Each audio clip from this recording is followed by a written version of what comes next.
नमस्कार, मुकाबला में आपका स्वागत है। मैं हूं अखिलेश शर्मा। कर्नाटक की 224 में से 222 सीटों के लिए आज वोट डाले गए। वोटों की गिनती 15 मई को होगी। तब साफ हो जाएगा कि कांग्रेस के शासन वाले राज्यों की गिनती 4 ही रहेगी या घटकर 3 रह जाएगी। यह भी तय हो जाएगा कि मिशन 2019 के लिए बीजेपी दक्षिण के प्रवेश द्वार कर्नाटक को जीत पाएगी या नहीं।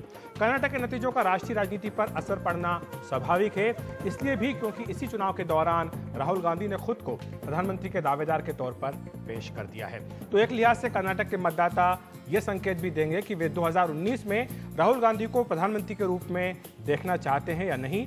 मुख्यमंत्री सिद्धारमैया की जीत कांग्रेस में उनके कद को अचानक ऊपर कर देगी और हार शायद उन्हें राजनीतिक बियाबान में धकेल दे, क्योंकि वह खुद ये कह चुके हैं कि ये उनका आखिरी चुनाव है।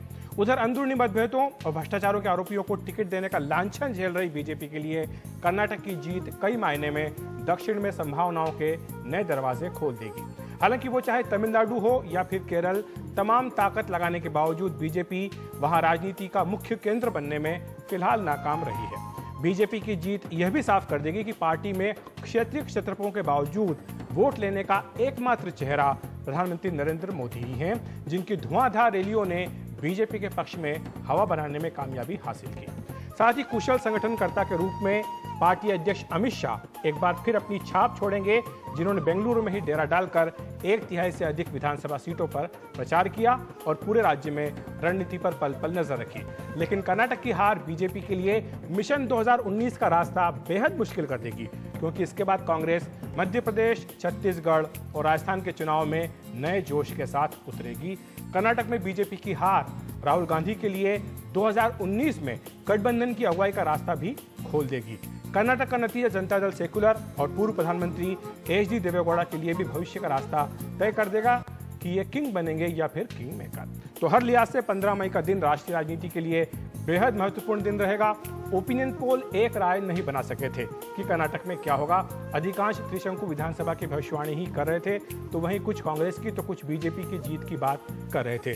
एग्जिट पोल में भी तस्वीर थोड़ी बदली है। हालांकि इनमें यह कहा गया है कि बीजेपी सबसे बड़े दल के तौर पर उभरेगी, लेकिन फिर भी अधिकांश एग्जिट पोल यही कह रहे हैं कि कर्नाटक में त्रिशंकु विधानसभा बनने जा रही है। हम आपको मेहमानों से मिलवा देते हैं। हमारे साथ जुड़ रहे हैं बीजेपी के प्रवक्ता डॉक्टर वामनाचार्य, कांग्रेस के प्रवक्ता पवन खेड़ा हमारे साथ स्टूडियो में मौजूद हैं, जनता दल सेकुलर के प्रवक्ता कुंवर दानिश अली हमारे साथ जुड़ रहे हैं, वरिष्ठ पत्रकार विनोद अग्निहोत्री भी हमारे साथ स्टूडियो में मौजूद है। सबसे पहला सवाल मैं आपसे पूछूंगा विनोद जी, आप होकर के भी आए हैं कर्नाटक, जो अभी तक के एग्जिट पोल के रुझान आए हैं, क्या आपको लगता है कि वो सही तस्वीर बयान कर रहे हैं, या फिर यह कहें कि जिस तरह से एग्जिट पोल तुक्का मारते हुए दिखाई दिए थे, वो चाहे बिहार हो, यूपी हो या फिर गुजरात, कुछ वैसा ही यहाँ पर दिख रहा है? देखिए अखिलेश, एग्जिट पोल से कोई तस्वीर बनती नजर नहीं आ रही है, क्योंकि आप अगर नेशनल चैनल्स के एग्जिट पोल देखें उनमें भी विभाजन है, और अगर आप कन्नड़ा चैनल जो कर्नाटक के स्थानीय चैनल हैं उनको देखें उनमें भी विभाजन है। एक कोई क्लियर ट्रेंड नहीं है। ये ठीक है, कुछ बीजेपी को दिखा रहे हैं, कुछ कांग्रेस को दिखा रहे हैं, और कुछ क्लियर कट मेजोरिटी दिखा रहे हैं। कांग्रेस के लिए 1-2 चैनल दिखाया है, कुछ ने बीजेपी को दिखाया है, और ज़्यादातर त्रिशंकु विधानसभा की बात कर रहे हैं। एक चीज़ अगर इससे आप ट्रेंड निकाल सकते हैं तो ये निकाल सकते हैं कि त्रिशंकु विधानसभा तो आमतौर पर ज़्यादातर चैनल कर रहे हैं। लेकिन मुझे लगता है कि अब जो मैं देख रहा हूँ एग्जिट पोल आने के बाद, चूंकि मैं जिस तरह से देख के आया था, तो उस वक्त मैं जिस क्षेत्र में गया था, कम से कम ओल्ड मैसूर के क्षेत्र में, और फिर इधर चिकमंगलूर और शिमोगा और इधर श्रृंगेरी तक मैं गया था, तुमकुर और ये कुछ इलाकों में। मैं उधर कोस्टल बेल्ट और उधर तो नहीं जा पाया।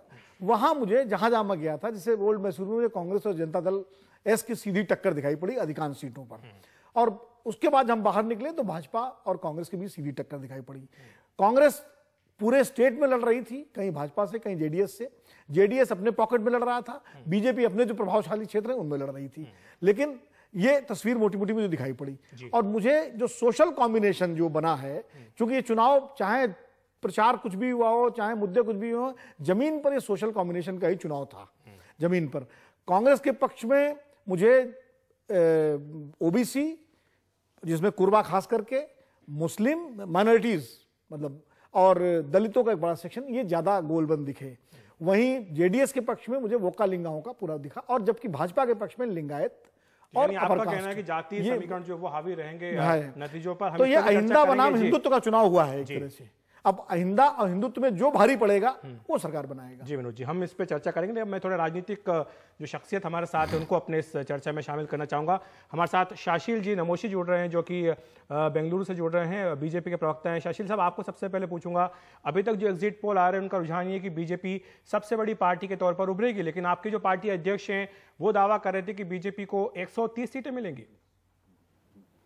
हाँ, अमित शाह जी ने कहा है कि हमको कम से कम 130 सीट मिलेंगे, और पहले से ये येडियुरप्पा जी कहते आ रहे हैं कि हम 150 प्लस रहेंगे, लेकिन एग्जिट पोल जरा कम बता रहे हैं। लेकिन मुझे विश्वास है कि हम जो 113 जो होना है जो सरकार बनाने के लिए, उतना तो 100% हम ले ही लेंगे। और मैं समझता हूँ 130 जो हमारे अमित शाह जी ने कहा है वहां पे तो हम रीच कर पाएंगे।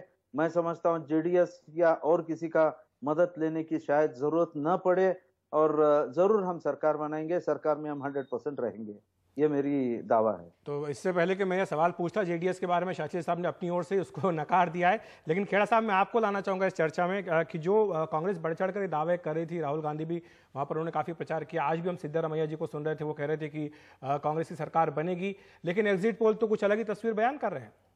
आप 15 तारीख की इंतजार करिए। वैसे एग्जिट पोल देखने की आदत मैंने कुछ साल पहले छोड़ दी, तो मुझे मालूम नहीं एग्जिट पोल क्या कह रहे हैं, ना ही मैं जानना चाहता हूँ।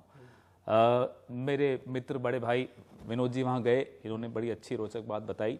मैं भी कर्नाटका में काफ़ी दिन था, और जो वर्कर का जोश देखा मुझमें, कांग्रेस के वर्कर की बात करूँ, जो जोश उसमें उत्साह जो दिखा वो कम दिखता है, क्योंकि स्पेशली जब आपकी सरकार हो खास तौर पे, तब आप थोड़ा सा एंटी इनकम्बेंसी और इन सब आशंकाओं से घिरे रहते हैं। ऐसा कुछ मुझे नहीं दिखा, बिल्कुल कतई नहीं दिखा।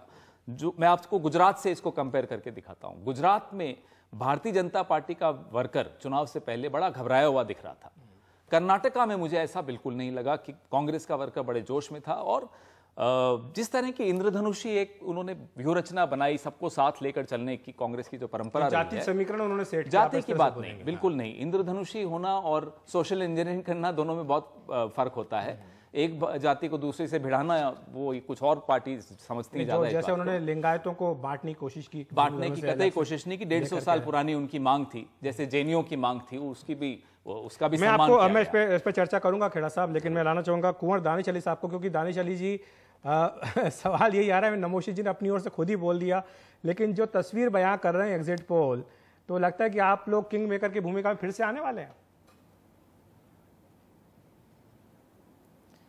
अखिलेश जी, मैं आपको सबसे पहले बता दूं कि हम लगातार ओपिनियन मेकिंग पोल्स और एग्जिट पोल्स के खिलाफ रहे हैं, और आज से नहीं, 2004 में जब इंडिया शाइनिंग कैंपेन चल रहा था तब से हम इसके खिलाफ रहे हैं, और बाकायदे अपोजिशन पार्टीज का डेलीगेशन दिया था चुनाव आयोग बता रहे, वो अपने ट्रेंड बता रहे हैं। चुनाव आयोग गलत तो मैंने कुछ देर पहले चर्चा की थी। अखिलेश जी नहीं, मैं बता दूं आपको, 2004 में हम डेलीगेशन गया था अपोजिशन पार्टीज का, उसमें कांग्रेस के बड़े नेता भी शामिल थे, कांग्रेस सीताराम येचुरी वगैरह हम लोग सब थे, और चुनाव आयोग ने माना था कि हाँ ये चुनाव को इन्फ्लुएंस करते हैं, ये बैन होने चाहिए। चुनाव आयोग ने बाकायदे सरकार को लिखा 2004 के बाद, और अनफॉर्चुनेटली जो व्यक्ति हमारे साथ डेलीगेशन में गए थे वो के देश के कानून मंत्री बन गए, और उन्हीं कानून मंत्री ने उस चुनाव आयोग के रिकमेंडेशन को नहीं माना। ये अनफॉर्चुनेट पार्ट है।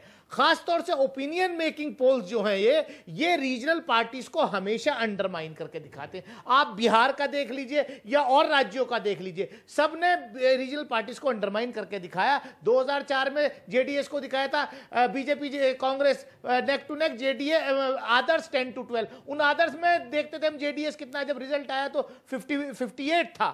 पिछले चुनाव में 2013 में 13 से 17 सीट बताई थी, लेकिन जब रिजल्ट आया तो हम 40 सीट थे, 3 गुना थे। तो हम आज के भी इन एग्जिट पोल्स को टोटली डिनाई करते हैं। ठीक है, मेरा ये मानना है प्रैक्टिकली, अखिलेश जी मैं बताऊं आपसे कि 7 या 21 विनोद जी हमें मिले थे कर्नाटका में जब ये कवर कर रहे थे, तो मैंने विनोद जी को उस वक्त भी कहा था, बोले सही बताओ यार, ऑन द रिकॉर्ड कुछ भी कहो, मुझे ऑफ द रिकॉर्ड। तो मैंने विनोद जी से कहा था, देखिए 224 सीटें, 7 या 21 210 होती हैं, ये तीनों पार्टियों को मान लीजिए, इसमें 10 प्लस माइनस कर दीजिए। अच्छा, 70 सीटें, that will be the result.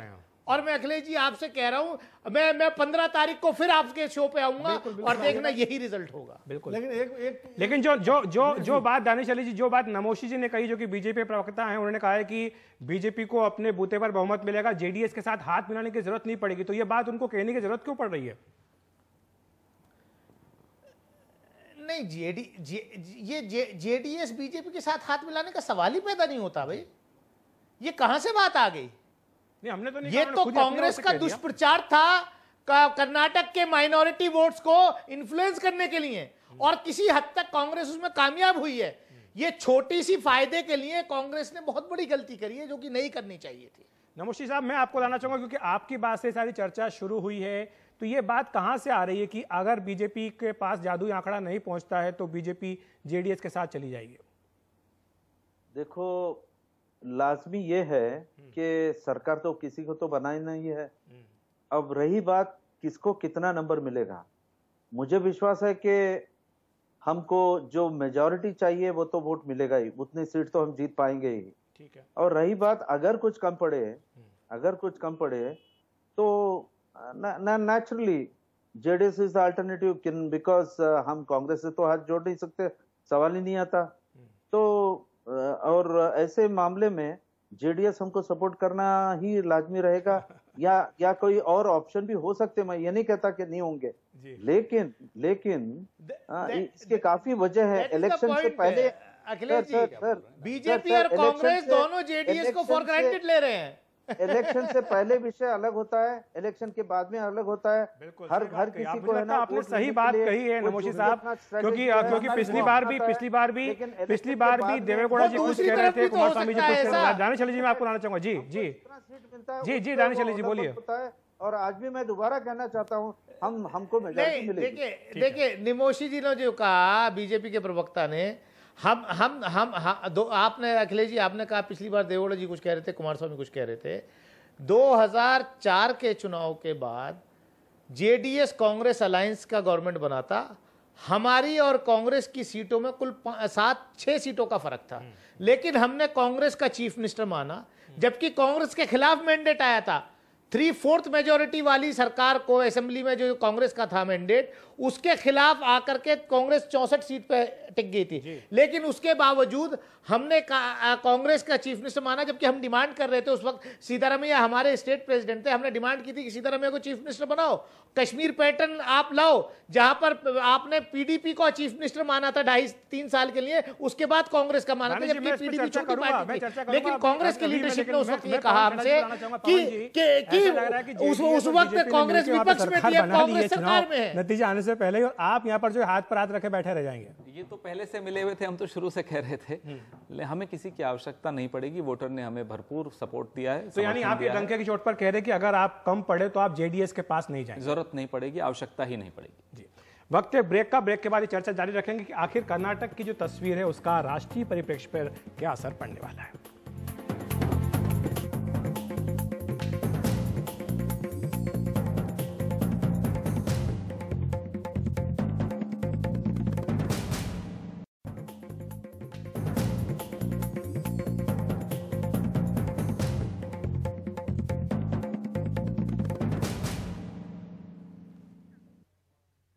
Break के बाद आपका फिर स्वागत है। हम चर्चा कर रहे हैं किस तरह से कर्नाटक के नतीजों का असर पड़ेगा राष्ट्रीय परिप्रेक्ष्य पर। हमारे साथ पवन खेड़ा जी। पवन जी, मैं आपसे जानना चाहूंगा कि इन चुनावों के बीच में राहुल गांधी जी ने कहा कि अगर कांग्रेस सबसे बड़ी पार्टी बनती है 19 में तो वो प्रधानमंत्री बन सकते हैं। गुजरात चुनाव के वक्त वो पार्टी अध्यक्ष बनने की प्रक्रिया में थे, अब उन्होंने अपने आप को प्रधानमंत्री बनने की बात की।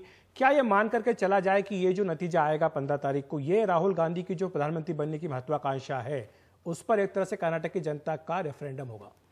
देखिए, ये जो चुनाव है 2019 का, ये व्यक्तियों के भविष्य पे उसका क्या प्रभाव पड़ता है, ये बाद की बात है जी।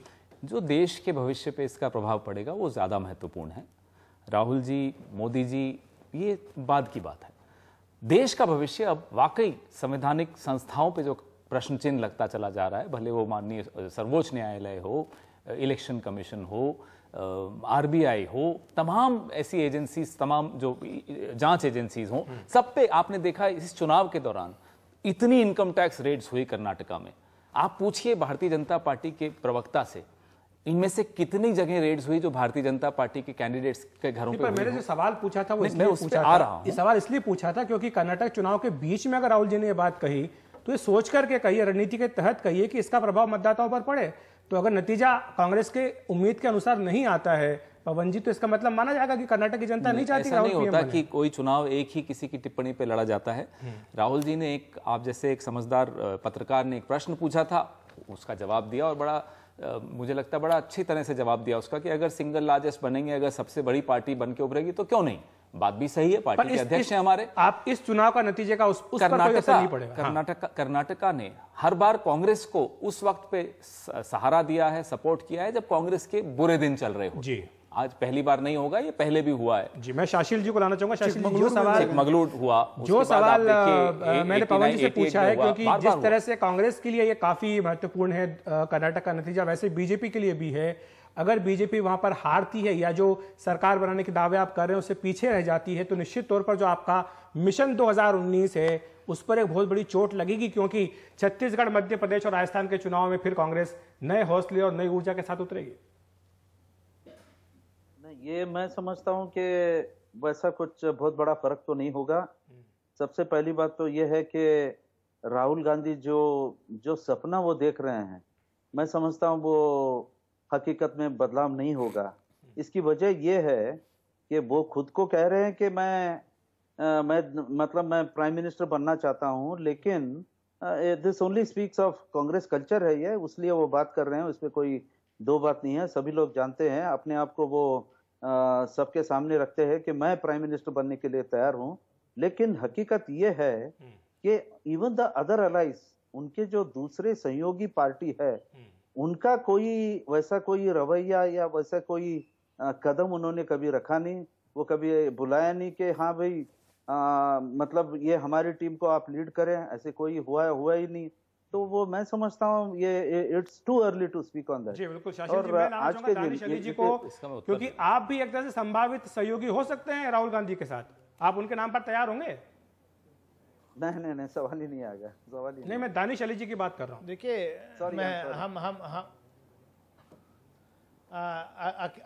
अखिलेश जी, हम हमेशा से इस बात के हिमायती रहे कि हिंदुस्तान में जो है वो बहुदलीय प्रणाली है और पार्लियामेंट्री डेमोक्रेसी है।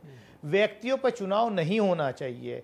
ये दो राष्ट्रीय पार्टियां ये काम करती हैं, नरेंद्र मोदी वर्सेस राहुल गांधी या राहुल गांधी वर्सेस नरेंद्र मोदी। हम इसके कभी भी हिमायती नहीं रहे हैं। आने वाला जो 2019 का चुनाव होगा उसमें रीजनल पार्टीज बड़ा रोल प्ले करेंगी, और रीजनल पार्टीज की जिस तरीके से नेटवर्किंग शुरू हुई है, खासतौर से जो हमने जेडीएस और बीएसपी अलायंस कर्नाटक में हुआ, उसका रिजल्ट कुछ भी हो, लेकिन बहन मायावती जी को, बीएसपी अध्यक्षा को, जिनका पैन इंडिया प्रेजेंस है और इस वक्त एकमात्र दलित आइकन है, उनके इर्द गिर्द रीजनल पार्टीज को लेकर के जो एक मोर्चा बनेगा उसका एक अहम रोल होगा। और अभी प्राइम मिनिस्टर के मामले पर फिर ममता बनर्जी क्या करेंगी? अगर आप मायावती जी को आगे कर देंगे तो ममता बनर्जी क्या करेंगे? मैंने कहा नहीं, मैंने कहा कि सब लोग मिलकर के बैठ करके उस पर फैसला करेंगे। मैंने कहा रीजनल लीडर्स में, आज की डेट में जो रीजनल पार्टीज हैं उनमें बहुजन समाज पार्टी और उसकी अध्यक्षा मायावती ही ऐसी लीडर है जिनका अपने स्टेट के बाहर पैन इंडिया प्रेजेंस है, और उनके अलायंसेस से दूसरी रीजनल पार्टीज को फायदा हो सकता है। ममता दीदी का बंगाल तक है, चंद्रबाबू नायडू या केसीआर का आंध्रा तेलंगाना तक है। संबंध यह था कि राहुल गांधी ने एन चुनाव के बीच में अपने आप को प्रधानमंत्री पद का उम्मीदवार बताया। दूसरी तरफ बीजेपी ये कहती है कि अगर कर्नाटक जीत गए तो बाकी राज्यों में जीतना आसान हो जाएगा, मिशन 2019 आसान हो जाएगा। इसका राष्ट्रीय महत्व क्या होगा जो 15 तारीख को नतीजा आएगा? नहीं, निश्चित रूप से अखिलेश जी राष्ट्रीय महत्व है। देखिए, नतीजे जो होंगे जिस पार्टी के पक्ष में होंगे उसके ऊपर असर पड़ेगा, और जिसके विपक्ष में होंगे उसके भी असर पड़ेगा। अगर कांग्रेस जीतती है, सरकार बनाती है या सिंगल लार्जेस्ट आती है, तो सबसे बड़ी बात तो ये होगी, पवन खेड़ा जी बैठे हुए हैं, कि राहुल गांधी के अध्यक्ष बनने के बाद पहला चुनाव होगा जो कांग्रेस जीतेगी, अगर जीतती है तो। हालांकि इसके पहले भी कांग्रेस पंजाब और गोवा जीत चुकी है। तो कहते हैं गुजरात में उनकी नैतिक जीत हुई थी। नहीं, मैं तो अभी कर्नाटक की बात कर रहे हैं हम लोग। गुजरात में जो हुआ उसका फायदा इनको कर्नाटक में ये मिला कि इनका कार्यकर्ता सड़कों पर जोश के साथ दिखाई पड़ा। अगर गुजरात में मान लीजिए 50 सीट पर निपट जाते तो इनके कार्यकर्ता के हौसले पस्त होते, तो वो उसका फायदा मिला उसको गुजरात का। अगर जीत होती है, और राहुल गांधी की एक्सेप्टेबिलिटी अपोजिशन में भी बढ़ेगी। फिर दानिश अली साहब भी जो है और मायावती जी भी, इनको भी थोड़ा सा राहुल गांधी जी के नेतृत्व क्षमता को मानना पड़ेगा।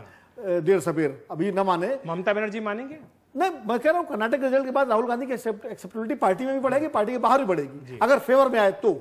अगर खिलाफ आए तो निश्चित रूप से पार्टी में भी सवाल उठेंगे, बाहर भी सवाल उठेंगे। और यही होगा मोदी जी के लिए कि जो कि जितनी ताकत से लेकिन रैली करके चुनाव लड़े राहुल गांधी जी उसके बाद भी अगर बीजेपी पीछे रह गए, ऑपोजिशन पार्टी के लीडर के रूप में बिहेव करना पड़ेगा, क्योंकि मोदी जी के करिश्मे का ही भरोसा वो छोटे से फायदे के लिए सवाल जी दानिश जी आप कुछ कह रहे हैं? जी दानिश भाई आप पर भी कह रहा हूँ कि जो क्षेत्रीय पार्टी, मैं ये कह रहा हूँ, देखिए नहीं विनोद जी, मैं ये कह रहा हूँ कि राहुल गांधी जी को यह एहसास करना पड़ेगा कि वो इंडियन नेशनल कांग्रेस के अध्यक्ष बन चुके हैं। उनके ऊपर बड़ी जिम्मेदारी है ऑपोजिशन पार्टीज को, रीजनल पार्टीज को साथ लेकर चलने की, तभी वो भारतीय जनता पार्टी और दानिश जी मैं चर्चा को आगे जारी रखूंगा। वैसे पवन जी काफी आक्रामक रहते हैं स्टूडियो में, लेकिन आज खामोश शायद इसलिए भी एग्जिट पोल के नतीजे बता रहे हैं कि हम ऐसे हो सकता है राहुल जी करेंगे, लेकिन ब्रेक के बाद फिर हाजिर। ऐसा कुछ नहीं।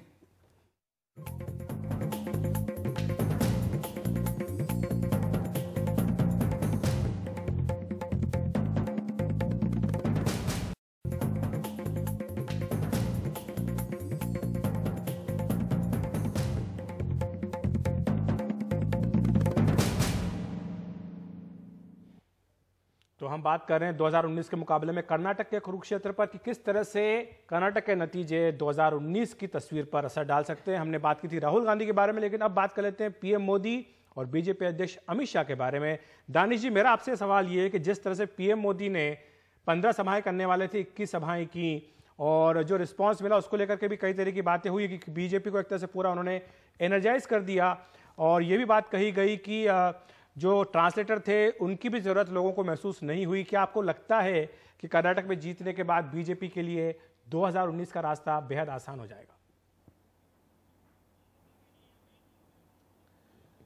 अखिलेश जी, सबसे पहली बात तो ये कि किसी भी हालत में भारतीय जनता पार्टी कर्नाटक नहीं जीत रही है, क्योंकि कर्नाटक इसी देश का पार्ट है। कर्नाटक के नौजवान भी वे पूछ रहे थे कि भाई उनको रोजगार 2 करोड़ रोजगार का वादा किया था हर साल देने का, वो कहाँ गया, वो कब मिलेगा। कर्नाटक की जनता पूछ रही थी कि 15 लाख मेरे अकाउंट में कब आएंगे। कर्नाटक का किसान भी ये पूछ रहा था कि उनकी लागत का 2 गुना दाम जो है मोदी जी कब दिलाएंगे। तो खाली लच्छेदार बढ़िया भाषण करने से काम नहीं चलेगा। आपने इतने लंबे लंबे वादे किए देश की जनता से, आप कुछ कर नहीं पाए, कुछ दे नहीं पाए। सिर्फ जो है आपने टारगेट किया था मैं 2019 तक ये कर दूंगा, अब आपने टारगेट बढ़ा दिया 2022। अरे देश की जनता, ठीक है, we are the youngest democracy, we are the largest democracy, पर we are the most mature democracy. इस देश की जनता ने श्रीमती इंदिरा गांधी को, जिनको दुर्गा माता कहा था अटल बिहारी वाजपेयी जी ने बांग्लादेश को आजाद कराने के वक्त, उसी कांग्रेस पार्टी वो तो कहते हैं कि जब देवेगौड़ा जी दिल्ली आते हैं तो कार का दरवाजा खोलते हैं, उसको उखाड़ फेंका था। कार का दरवाजा खोलते हैं और आप बोल रहे 15 तारीख को क्या होगा। अगर फिर से अगर ऐसा कुछ हुआ तो फिर मालूम पड़ा कि दोनों को साथ आना पड़ेगा। अखिलेश जी, माननीय प्रधानमंत्री जी कन्नडिगास के सेंटिमेंट्स को एक्सप्लॉइट करने की भरपूर कोशिश कर रहे थे, लेकिन जब उनको पता चला कि वो नहीं हो रहा है तो अगले दिन ही 48 घंटे के अंदर ही उन्होंने अपना बयान बदल दिया कि जेडीएस को वोट मत देना, ये तो तीसरे नंबर की पार्टी है। प्रधानमंत्री जी का मैं आदर करता हूं, हमारे प्रधानमंत्री है। बीजेपी की सरकार नहीं बनती है तो क्या ये पीएम मोदी और बीजेपी अध्यक्ष अमित शाह के ऊपर भी एक तरह से कर्नाटक की जनता का आदेश होगा? वैसा तो नहीं होगा। मैं मानता हूं कि मतलब मतलब at the lowest this thing सभी पार्टियों ने अपना अपना रीति अपनाया और अपना अपना स्ट्रेटजीज उन्होंने अडॉप्ट की है, और हर एक पार्टी का अपना स्ट्रेटजी ये था कि we are independent, we are not aligning with anyone, और हम अपना सरकार हम खुद बनाएंगे। ये तो सभी पार्टियों का स्ट्रेटजी था। और मैं समझता हूं, आज भी मैं दोबारा कह रहा हूं कि अमित शाह जी जो कहे हैं 130 उतना तो हम रीच कर पाएंगे। अगर नहीं कर पाते हैं तो डेफिनेटली सरकार तो बनाना ही है, और लाजमी है कि बीजेपी और कांग्रेस तो मिलके तो बनाएंगे नहीं। तो जेडीएस का रोल आएगा, लेकिन उस समय it all depends on the number. जी, मैं पवन जी को लाना चाहूंगा। पवन जी, क्योंकि बात हो रही थी, पिछली बार राहुल जी की बात कर रहे थे, अब हम मोदी जी की बात कर रहे हैं, अमित शाह की बात कर रहे हैं। क्या आपको लगता है कि जो 2013 के बाद से बीजेपी कांग्रेस का जहां जहां सीधा सीधा मुकाबला हुआ, वहां पर कांग्रेस को मुंह की खानी पड़ी है, लेकिन कर्नाटक में आप ये उलट करके एक तरह से 19 के लिए अलग तरह का माहौल बना सकते हैं? देखिए, बिहार में क्या हुआ, पंजाब में क्या हुआ, दिल्ली में हालांकि कांग्रेस को कुछ नहीं मिला, लेकिन दिल्ली में क्या हुआ, तो ऐसा नहीं है कि कोई एक पैटर्न चल रहा है जी। भारतीय जनता पार्टी जब से मोदी जी और शाह जी की जोड़ी का कंट्रोल भारतीय जनता पार्टी पर आया है, तब से गुजरात छोड़कर कोई एक ऐसा राज्य नहीं है जहां भारतीय जनता पार्टी लौटी हो। नई टेरिटरीज को ये कॉन्कर करते चले जाते हैं। फिर आप देखिए, बाई इलेक्शन 282 से शुरू किया, 272 पे आके रुक गए। अभी थोड़ा एक महीने और रुक जाइएगा, ये अल्पमत में भी आ जाएंगे, क्योंकि 2 बाई इलेक्शन और हैं अभी लोकसभा क्षेत्र। तो ये इनका जो बड़ा अच्छा लगा मुझे, नामोशी जी बड़ी ईमानदारी से कहते हैं कि सरकार तो हम बनाएंगे, सरकार तो हम बनाएंगे। कारण भी इनका आत्मविश्वास का कारण बड़ा सही है। सीबीआई इनके कंट्रोल में, ईडी इनके कंट्रोल में, इनकम टैक्स इनके कंट्रोल में, रेड्डी ब्रदर्स इनके साथ, बात सही है, इनके पास बहुत धन है। सारी धमकियां देकर के आप सरकार बनाएंगे, ये आरोप सीधे सीधे कांग्रेस आप पर लगा रही है। लेकिन वोटर हमारे साथ है। सारे एजेंसियों का दुरुपयोग करेंगे, मिसयूज करेंगे।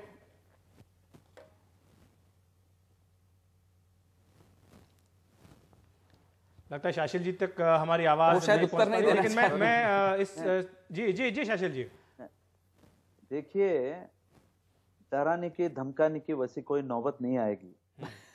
माहौल इतना बराबर है, इतना अच्छा है, and the only reason for that is Siddaramaiah का जो 5 साल का सरकार। अगर नौबत आएगी तो धमकाएंगे ना। आप बड़े ईमानदार आदमी हैं, मुझे बड़ा अच्छा लगता है, आप जैसे लोग कम है। मैंने ये कहा है अगर कम लगेंगे, अगर मेजॉरिटी बनाने में थोड़ी भी अगर कमी हो, तो जेडीएस के तरफ शायद दोनों पार्टी मुड़ के देखना पड़ेगा। नौबत नहीं आएगी, ये भी मैं कह रहा हूँ। लेकिन अगर हंग असेंबली होती है तो सिंगल लार्जेस्ट पार्टी को मौका मिलना चाहिए, या जो कॉम्बिनेशन बना के जाए उसको मिलना चाहिए पहले? इसमें कोई दो बात नहीं है। 100% सिंगल लार्जेस्ट तो हम होंगे ही जी। हाँ, अगर 113 से ज्यादा या 130 नहीं अगर मिलेंगे, 100 से ज्यादा तो हम रहेंगे ही। कांग्रेस वो नंबर पे पहुंचने का कोई सवाल ही नहीं आता। जी शाशिल जी, बहुत बहुत शुक्रिया। अभी इस चर्चा को हम जारी रखेंगे, वक्त एक ब्रेक का, ब्रेक के बाद फिर हाजिर होंगे।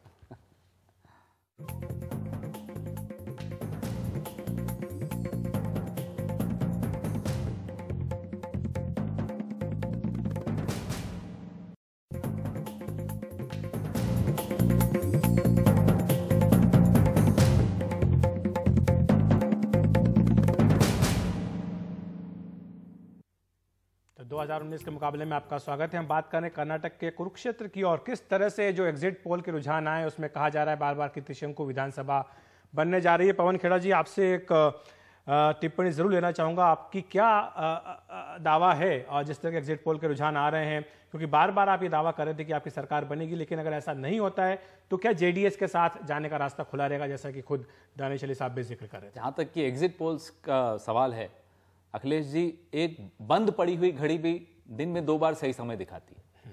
तो मैं एग्जिट पोल्स पे ज्यादा टिप्पणी करना पसंद नहीं करता। आज भी शाम के वक्त जब काफी लोगों से चर्चा करने के बाद कर्नाटका से फोन पे मैं आपको दावे के साथ कह सकता हूं कि हम स्पष्ट बहुमत से सरकार बना रहे हैं।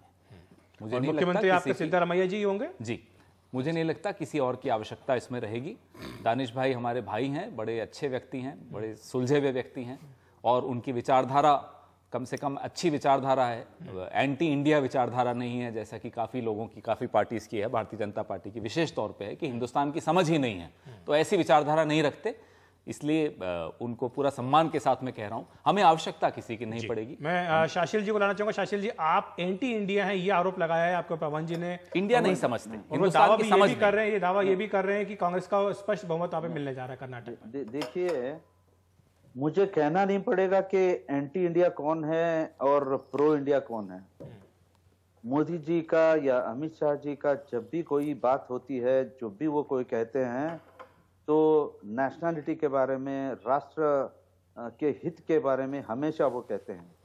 और मैं समझता हूं अगर कोई अगर कोई पार्टी, बहुत दुर्भाग्य है इस देश का कि कांग्रेस पार्टी जो इंडिपेंडेंस के दौर पे जो उभर आई है, या उन कांग्रेस के थ्रू से, जो Congress is a culmination of all the people, not it was not a party as such, लेकिन हमेशा वो देश का हित कभी नहीं चाहते थे, डेवलपमेंट के बारे में मुझे लगता है बहस फिर दूसरी दिशा में चली जाएगी। आप राष्ट्र की परिभाषा शाशिल जी, मैं अभी आपको फिलहाल रोकना चाहूंगा, मैं विनोद जी बुलाना चाहूंगा। विनोद जी, आखिर में आपकी एक्सपर्ट कमेंट की क्या होगा कर्नाटक में 15 तारीख को, क्या नतीजा आने वाला है?